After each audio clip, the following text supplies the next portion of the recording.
a pleasure. Thank you so much. Not at all. You were born in Philadelphia, Pennsylvania. Yep. And how long were you in Philadelphia?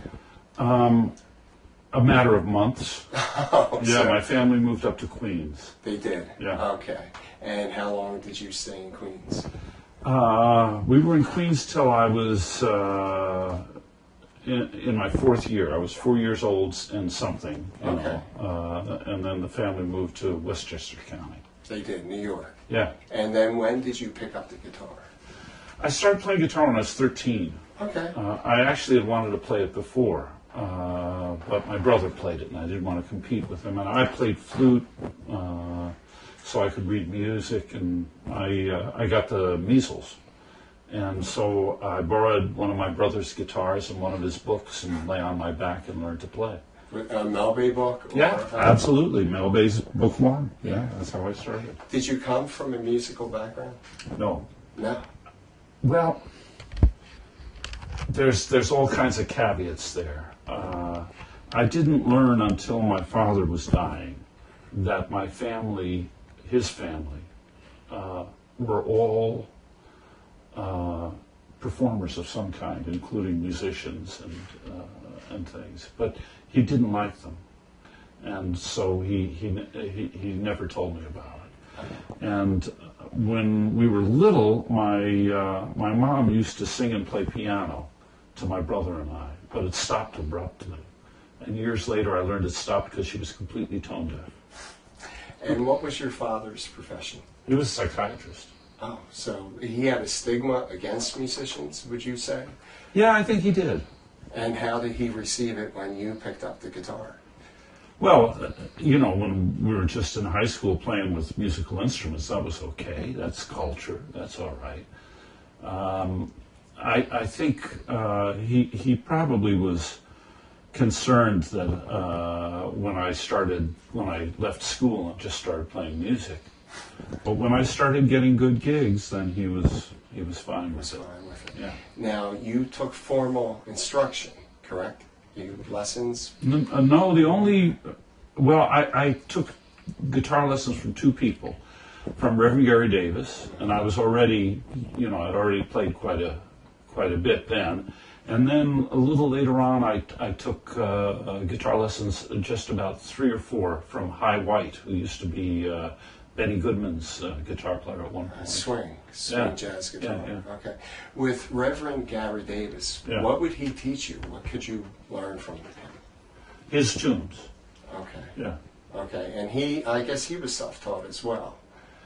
I think he learned a lot from a guy back in North Carolina. Okay.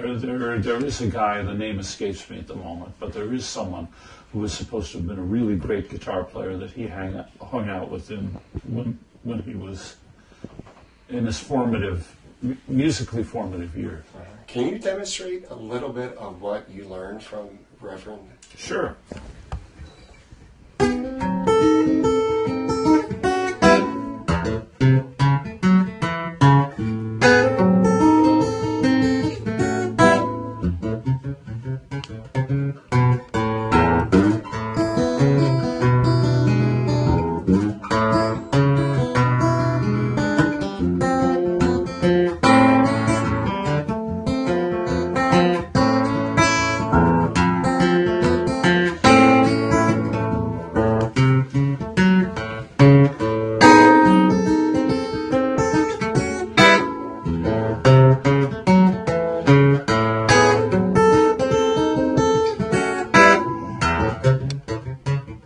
It's my favorite part.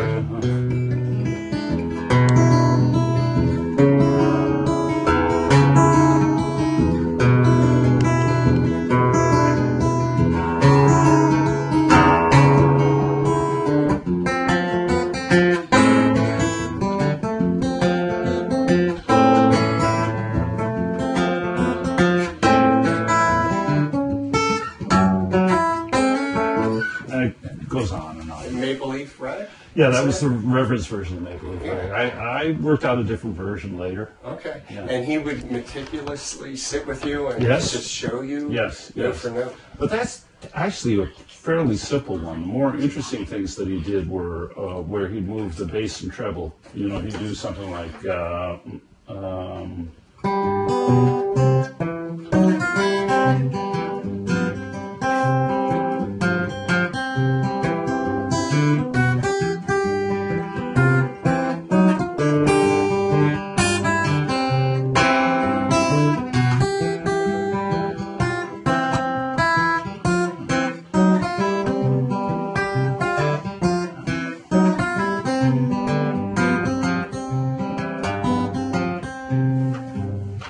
That's tough to do. Oh, yeah. You've got two syncopations going on at one time. Yeah, It's like chewing gum and rubbing your head and everything else going on. That was beautiful. That was beautiful.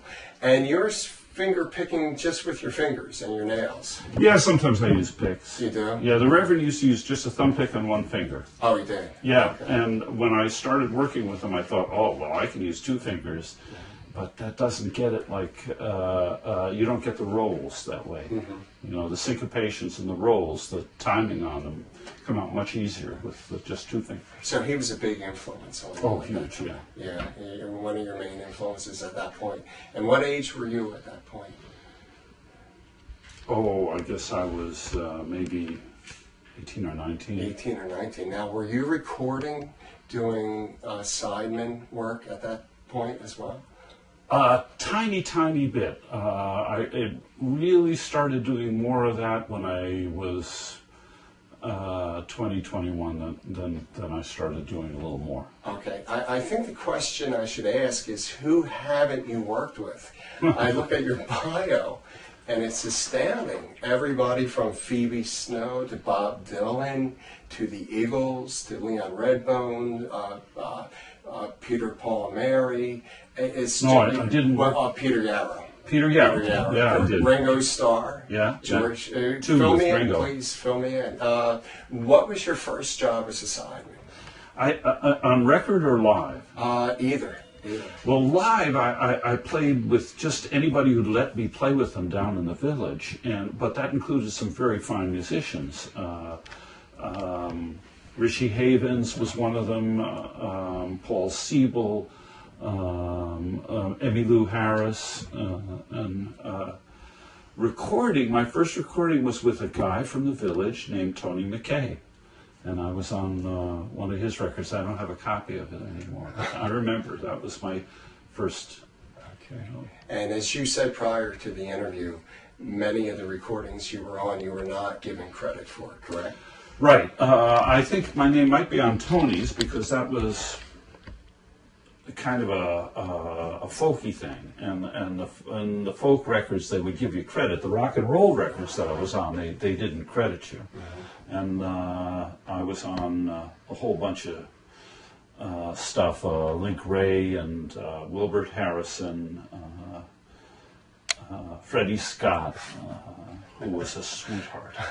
And J&E Americans. I was on their last hit. Oh, you were? Mm-hmm. Okay.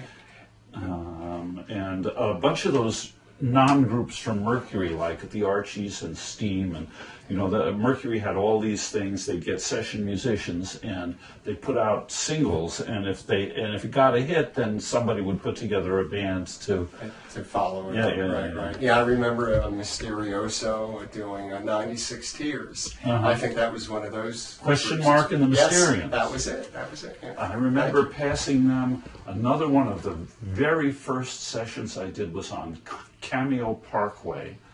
As part of a made-up group called The Deep. And we were recording there, and as we were leaving the studio, Question Mark and the Mysterians were coming in. Yeah, I remember my brothers playing that record over and over and over. So you also are multi-instrumentalist. You play dobro, banjo? Tiny bit. Slide, pedal steel. I tried pedal steel for a while. I didn't continue with it. I played mandolin, a little tiny bit of fiddle. Okay. Yeah. And you did that on records as well? Yeah. Skunk Baxter is very angry at me. I know Jeff. He may still be mad at me because I had produced Carly Simon's demo, and she asked me to play on her first record, and she wanted me to play steel, and I just couldn't find my way around it very well. And I did my best, but I was kind of out of tune a lot, which is the big problem. And so they got Skunk in to fix my parts, and they should have just wiped it and let him do it from scratch, but for some reason they wanted to save some of it. So. This was in New York at the Yeah, time? New York City. Because he's from L.A. Yeah, no, this was, well, the sessions that I was on were at Electric Ladyland. And this was for Carly's demo. No, this was for her first record. For her first record. Yeah. Okay, Carly Simon, I think Yeah. it's titled. Okay, Yeah. great. That's beautiful. Are you giving credit for that? Yes, oh yeah. Okay, thank God for that. Yeah. And then you went on, you worked with the Weavers, am I correct about No. that? Yeah, okay. I'm sorry about that. That's all right. But name some of you know better than I, obviously. Bob Dylan? Bob Dylan, I'm on a number of his records. I actually produced a bunch of sessions with Bob. What was that like? It was fun. Yeah. Yeah. You were Yeah. kids at the time. No, the ones I produced came later, but the ones that I was on, it was pretty early for me. He was already an established star, though. Well, when I was recording one of my albums, the Eagles were doing one, and I played a little on one track of theirs. I played on two of Ringo's records. How was working with Ringo? Oh, he was a sweetheart. Yeah. Yeah, he was very, very nice to me. My best friend, I also wrote a song with George Harrison earlier, and my best friend in the band actually was Mal Evans, who was their roadie. They talk about a fifth Beatle. He was it. And I remember when George was producing Ravi Shankar thing, they flew me out on the red eye, and Mal came to meet me at the airport wearing a David Bromberg T-shirt. That was the So big you one. made it at that point. Yeah, that felt good. Yeah, you're known as Americana, if you had to put it as a genre, Americana music. Yeah, that name didn't exist back before I quit playing. I quit playing for 22 years. I read that, Yeah. and what brought that about? I got burnt out, and I was too dumb to realize it was burnout. I took a look at what I was doing at home, and it didn't include practicing, writing, or jamming. There was nothing about a musician there. So I felt I wasn't a musician, and I didn't want to be one of these guys who, drags himself up on the stage and does a bitter imitation of something he used to love. So I felt it was best I find another way to live. That's why I'm wearing a suit and tie. But I still play now. I started playing again. But you were still involved in music. You went into being a luthier, a violin maker, correct? Right, but that's more. It didn't have much to do with making one note follow another. It was a whole different departure. Yeah. Why violins? Why not guitar? Well, the only stimulation I found when I was living in Marin County, the only intellectual stimulation I found was in a violin making shop. And the thing is, with guitars, what does yours say on it? Mine is a Bill Cummings. And it says Cummings. Handmade, right. And right. Painted by Andy right. Hansel. Mine says Martin on it. Correct. Mine's a Martin, yours a Cummings. You find a violin that says Stradivarius, the chances are way against it really being made by Stradivarius. So how do you tell? Well, you have to study a lot of violins, and that's what fascinated me. That's what I wanted to learn. Okay. How you could look at an instrument and know when and where it was made, and sometimes by whom. Of course, you don't always know when and where, but so they're not marked. They don't have a headstock where it's marked. Well, they have labels inside, but they're rarely. No, I shouldn't say rarely. You can't depend upon them. You have to know what the maker's work looked like, and you can't do that unless you've seen a piece that you know for sure was made by that maker. Mm-hmm. Okay. It all goes back to labels, for some of them. But when you've seen 5 or 6 Stradivari's, and you get an idea of what they look like and feel like. So you've come across them. Oh yeah. Yes. I understand. Not in attics. I've seen them in violin shops. You know, they don't turn up in attics. I understand they're so rare that when somebody like Isaac Perlman goes to play, now correct me if I'm wrong on this, that the society gives him a violin to play for the concert and he hands it back to them so they can preserve it. Am I correct in that? I don't know that Itzhak Perlman does that. He has some very good instruments of his own that he's used to, and you know, like you with your guitar, you know, you want to play on your own acts. Yeah, you do. That does happen with some. In Genoa, they have Paganini's violin, which was made by a maker named Joseph Guarnerius, who they called Del Gesù, because he used to have a little religious symbol on his labels. And to distinguish him from the other Joseph Guarnerius, who was his father, so it can be confusing. But anyhow, his instruments, Del Gesù's, are as valuable as Strats, and they're much rarer. And that's what it was Paganini who popularized them, and they used to have. I think they still do. Every year they get some great violinist to come in and do a concert on his instrument. It used to be that the violinist wouldn't really play that instrument because it was unplayable. They insist on keeping the bridge that Paganini used, which was very flat, and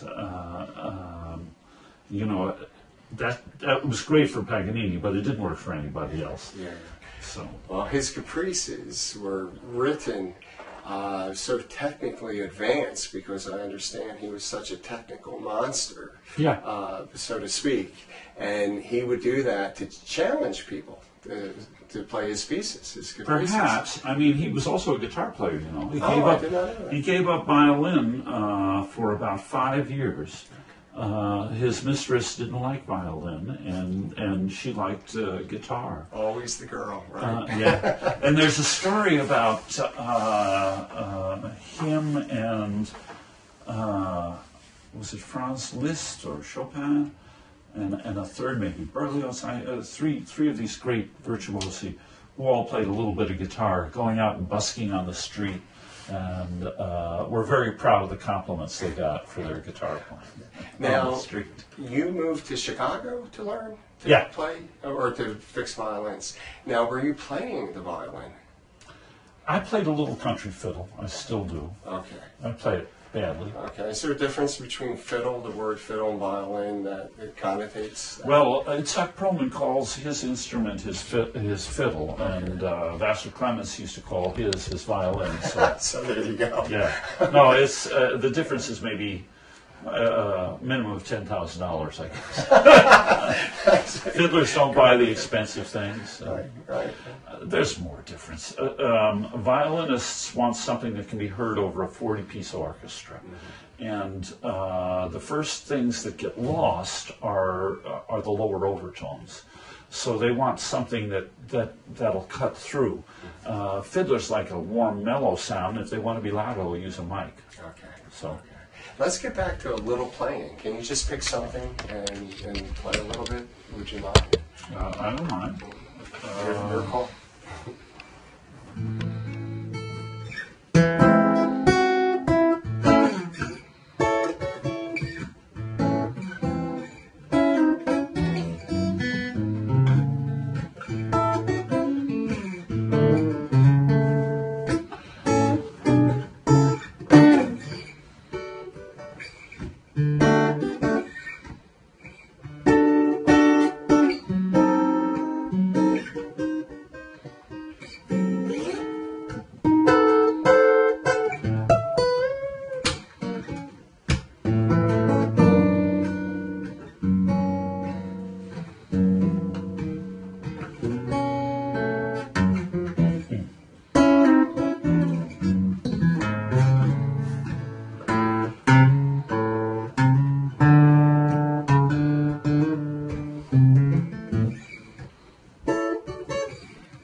as you want. That's beautiful.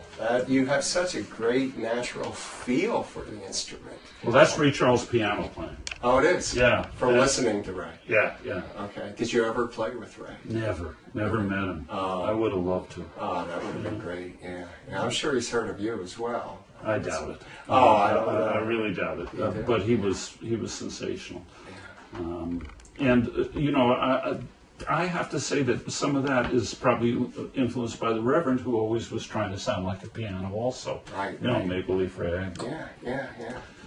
Yeah, it was beautiful. And I should say that I see David Bromberg written on the 22nd fret. I'm guessing, I don't know which fret that is. This is your model? Yeah. Martin makes a David Bromberg model. Well, they did. They only made 83 of them. Okay. It was a limited edition. They're all gone now. Oh, they are? Yeah. Okay, so they're a collector's item. And how old is this one? I forgot. 2004, 2006. And you signed it yourself? It's signed by you? I gave them the signature, and then they had this done by laser on all of them. Okay. And did you help in the design? Oh, yes. You did? Yeah. Okay. Yeah. Actually, this body style is called, they call it either the quadruple O or the M. And if you're into Martin guitars, it's the same shape as the model they call the triple O, but it's bigger. It's actually bigger across here than what people think of as their biggest guitar, the Dreadnought. And they didn't make these until starting in the 60s. A few people found some of their arch tops, which had this shape, but arch tops. Mm-hmm. Yeah. They didn't work well as arch tops. They always sounded like flat tops, and converted them to flat tops. And the first three that were done, they used the original neck, which was a shorter scale on this. And I don't like those guitars. Matt Umanov made one for me, and I loved it. And all of their M's are copies of the guitar that Matt gave. Well, you're a big man. You're 6'3", 6'4"? Yeah, something like that. Yeah, something like that. Yeah, And I don't know if I'm 6'3" anymore. Over a I kind year. of bend over too much. okay. Comes with age. Yeah. But you look great. How do you feel today? I feel good. I got a sore back, but otherwise I'm fine. You specified today, so that's what's going on today. And you travel still quite a bit musically? Yeah. I just got back from Alaska.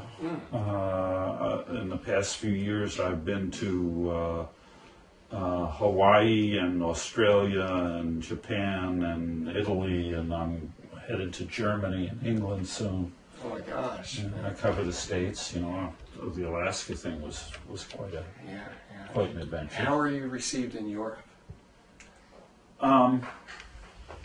Quite well. Better than I deserve. Well, I would think Europeans are very cultural.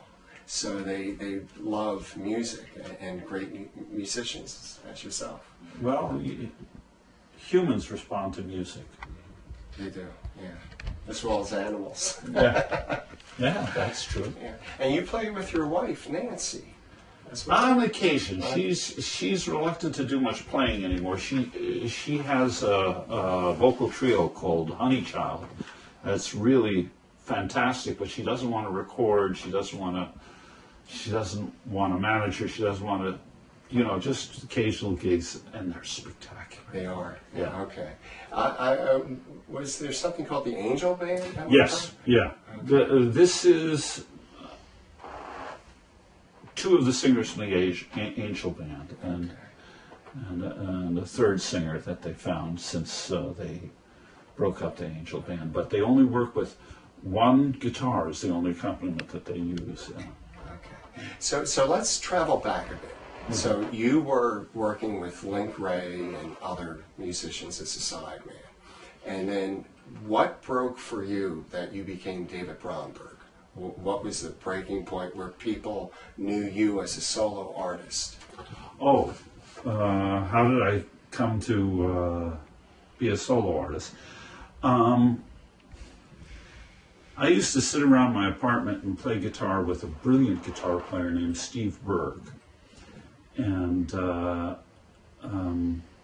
Steve was really a brilliant guitar player. The night before I met him, there are photos of him jamming with Jimi Hendrix at Studio 54. He was brilliant.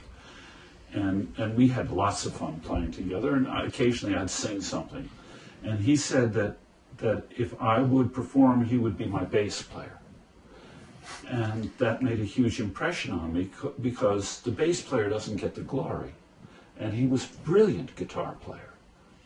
So I said, okay, let's do that. And he was my band for years. I used to introduce him as, here's my band, the Fabulous Torpedoes, and there was Steve. He was the Fabulous Torpedoes. Okay. And how long was that period for? Well, I'm terrible about this. It was a few years.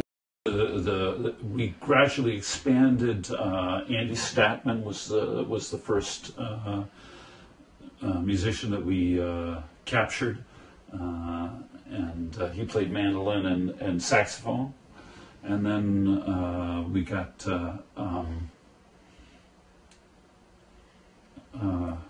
Kenny Kosek to play fiddle, great fiddler. And we worked from time to time with Peter Eklund, who I still work with, playing trumpet. And you were in New York still at this time? Yeah. Okay, okay. And then you moved to California? Yeah. Okay. And continued music at that point? For 4 more years. Okay. And then I got burnt out in California. If I'd stayed in New York, it probably wouldn't have happened. Really? Yeah. Really? Why is that? Because in New York, I had lots of friends, and we'd play together all the time. And in California, you can't get in a cab or a subway. You have to drive for 45 minutes to get anywhere, to see anybody. Where were you? And I didn't know very many people. Where were you? I was in Marin County in Fairfax. Okay, okay. The land of milk and cookies. I don't know. I've heard of Marin County. I don't know the relation to that in Hollywood or Los Angeles. Oh, it's a long way from Los Angeles. It's north of San Francisco. Oh, it is. Okay. Yeah. Okay. Maybe. I mean, Fairfax was maybe a 45-minute drive from San Francisco once he got to the Golden Gate. And then you came to Chicago. Yeah, then I moved to Chicago for violin making school. And how many years was that? 22. Wow. And what was the name of the school that you studied? When I started, it was called the Kenneth Warren School of Violin Making. It became the Chicago School of Violin Making when Mr. Warren sold it to the teacher, Chu Ho Lee, who was my teacher. Okay. Any famous violinists like Joshua Bell, anybody like that come through? Did they purchase right from the school, or? The instruments that were made by students were not ones. They weren't of the quality that a great violinist would want. I mean, when you graduated from the school, you were a beginner. You know, you spent 3.5 years learning to kind of use your tools, but you have to make at least 100 violins before you get to be. A lot of mistakes. Yeah. Yeah. So after Chicago, you went back to New York or Philadelphia? No, from Chicago we moved here. Oh, to Wilmington, Delaware. Yeah. Okay. And how long have you been here for? 12 years. 12 years. Okay. I remember when I was young, many years ago, you would play in Bucks County, Pennsylvania. And I always thought you were just a local boy. I mean, you had a big name, but I still thought, oh, he drove here. So, but you were not. You were flying in at that time. Well, it depends. I mean, if I was coming out of New York, if I was still in New York City, I was only in Marin for 4 years. So, you know, it could have been driving from New York, or it could have been flying in. And who were some of your influences besides the Reverend growing up? Well, I have to name Ray Charles, Muddy Waters, but it gets weird. Pete Seeger, Bill Monroe, Howlin' Wolf, the Coasters. It goes all over the map. Louis Armstrong. And you're pretty versed in these Bob styles. Brookmeyer. Okay. I don't know that name. I'm sorry. Oh, he was a great trombone player. He made some records that I loved. Okay. And do you listen to any of the younger artists coming up today? A few. I'm really crazy about the Milk Carton Kids. I don't know if you've heard them, No. but if you haven't, look them up. Okay. They're marvelous. And what would you say to somebody that's coming up in this business today or in music? What advice would you depart to them? I'd say move to one of three cities. You have to live in New York, Los Angeles, or Nashville if you want to have any kind of success. Because if you become famous in any other city or town, your fame will extend to the city limits. And you go somewhere else and you have to start from the beginning.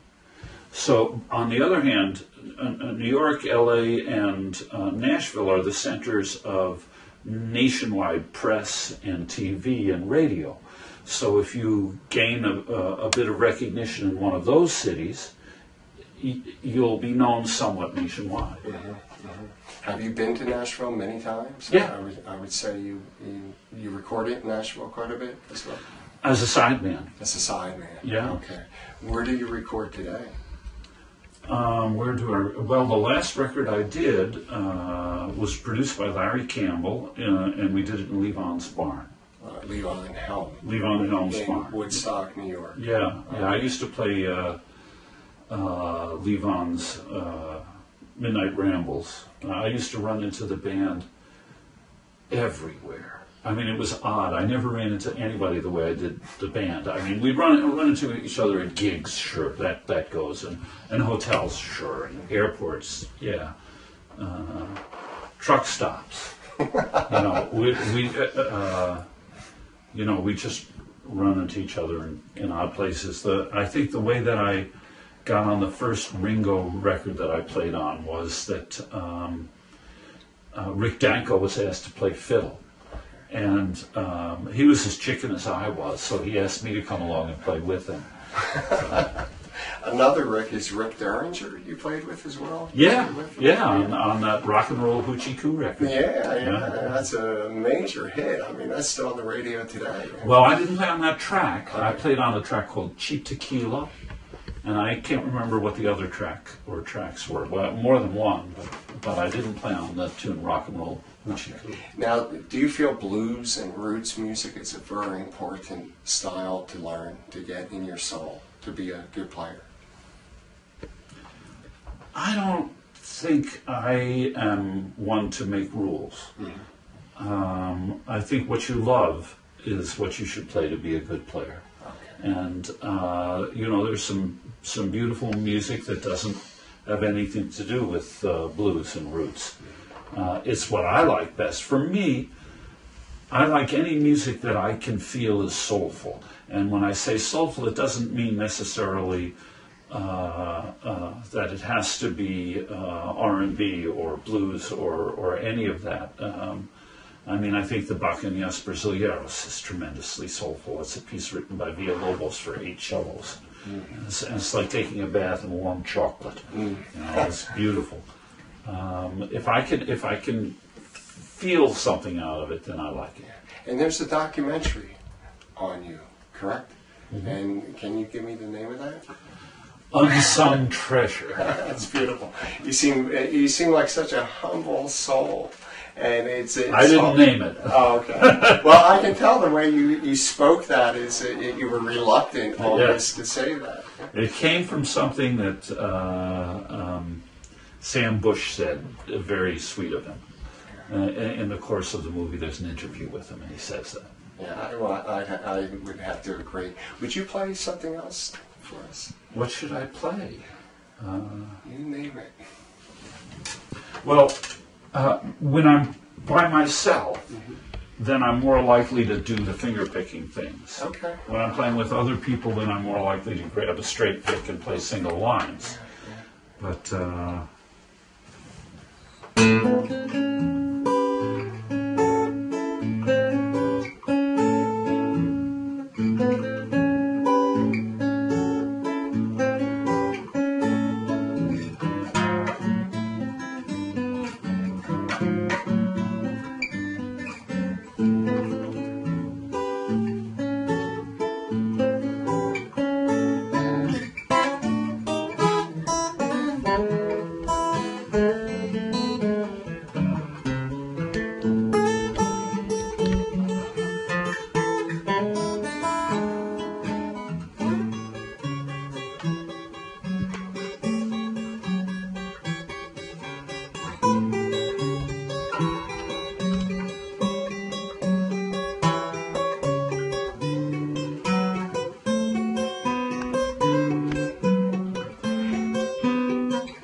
great. Thank you so much. Thank you. David, it's been my honor of honors to have you, sir. Oh, it's my pleasure. Thank you. Thank you so much. Would you just play out as we go out over the credits?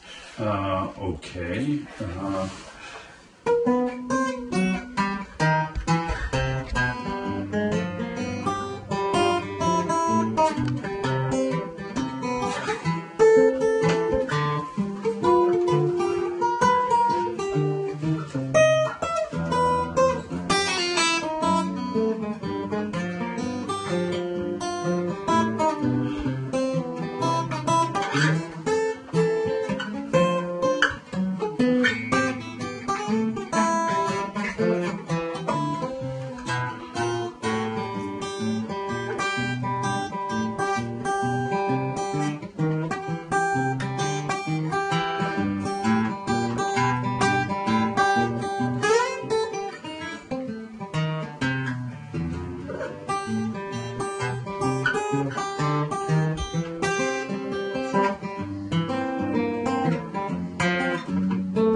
Must be out by now. Yes.